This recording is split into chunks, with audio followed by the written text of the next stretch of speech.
Hey everybody, and welcome back to another video. This is How to Invest. Spencer here. This video is going to be on perishing Square Tontine Holdings. Talked about this stock a little bit and throughout a bunch of my videos, but haven't dedicated a full video to it. So this one will be it.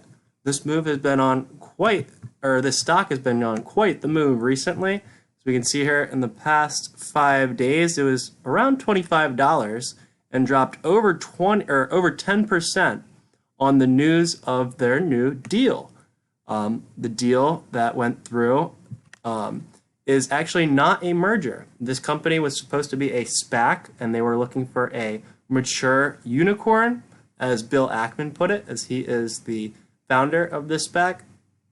But they were unable to do that. So what they did instead, as we see here, is buy 10% stake in Universal Music. We can take a look here at the article. I don't want to look at the video, we'll pause that.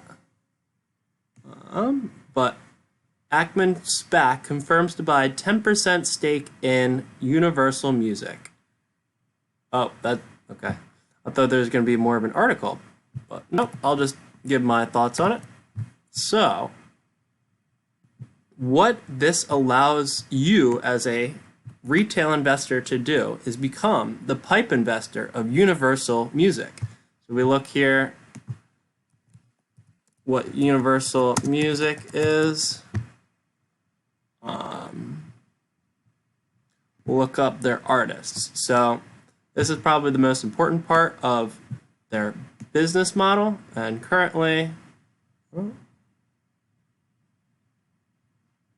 I'm just going to Google their artist. I know Billie Eilish is one of their biggest ones, whom they make quite a bit off of, I think.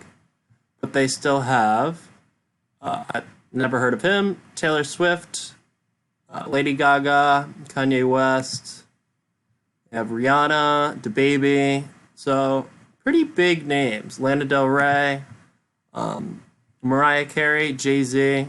A lot of the biggest names in music is at least somewhat affiliated with Universal, and they bought a 10% stake. Now, just within the past year, Tencent, actually, another publicly traded company, bought in, I think, a 30% stake of Universal, and they bought in at around $30 billion valuation, and what the price of perishing Square Tontine just got was around $40 billion. So they're paying over a third more within a year.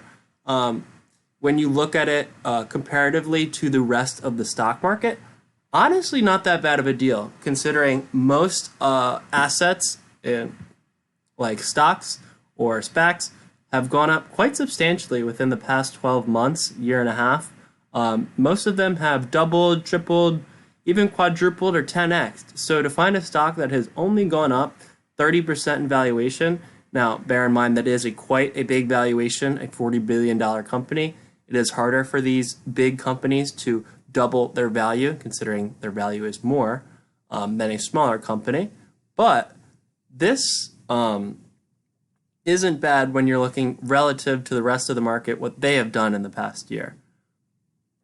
Now, a lot of people are questioning why they completed this move, considering the fact that this was supposed to be a SPAC, or a special purpose acquisition company. And the idea behind a SPAC is buying a 100% stake in a company so that you're able to get people on the board and then also have some say in the company because you have people on the board and you kind of choose where the direction the company is going to be heading and affect some of their decisions along the way. And provide that equity that they need, because obviously these companies wouldn't be bought out if they didn't need money. But a lot of people aren't understanding is that by perishing Square Tontine Holdings, buying a 10% stake in Universal, it allows retail investors to become the pipe investors of this company. Pipe investors being private or public investment in private equity, or PIPE for the acronym. What this allows is any person, any retail trader, anybody who wants to buy Universal Group, who wouldn't be allowed to otherwise because they're a private company, they can buy ticker symbol PSTH, and in fact, or therefore they will be buying 10% of Universal. So by buying this SPAC, you are essentially buying into a private company, which you would not otherwise be allowed to do.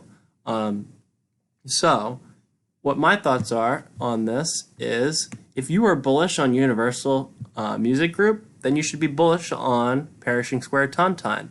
A lot of people were negative and had negative sentiment around the deal, just based off the fact that it wasn't a SPAC or that they didn't complete 100% buyout of a company. And this isn't necessarily a bad thing. Now, if they would have bought in a bad private company, it would have been. But in my opinion, Universal is a pretty big music group, and they do have growth ahead of them.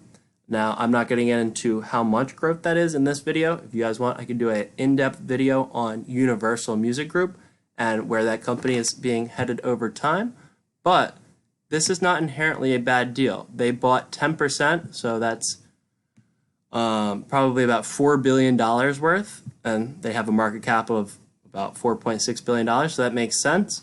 And then they'll have an additional, I think, $1.5 billion to either buy out another full company, which would be a younger company, considering $1 billion isn't nearly as much as almost 5, or they could buy other parts of other companies like they did in Universal and allow retail investors to be the PIPE investors in these companies.